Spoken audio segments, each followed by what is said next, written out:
আমরা কি ভাই? এবং ইন্টারেস্টিংলি এই দিনী ভাই বা দিনী ভ্রাতৃত্ব আগের দুইটার চেয়েও মজবুত। কখনো কখনো এটা রক্তের সম্পর্ককেও ছাড়িয়ে যায়। সুবহানাল্লাহ পড়েন। বদরের যুদ্ধে এই পাশে কুরাইশরা মানে মুশরিকরা, এই পাশে মুমিনরা।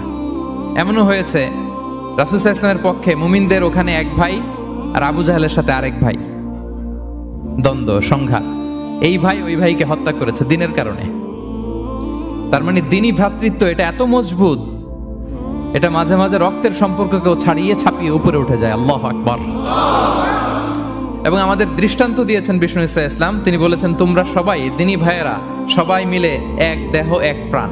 বিষ্ণুই বলেন মাসালুল মুমিনিনা ফি তাওয়াদ্দিহিম ওয়া তারাহুমিহিম ওয়া তাআতুফিহিম মাসালুল জাসাদ। মুমিনদের ভালোবাসা সম্পর্ক এটার দৃষ্টান্ত হচ্ছে পারস্পরিক ভালোবাসা।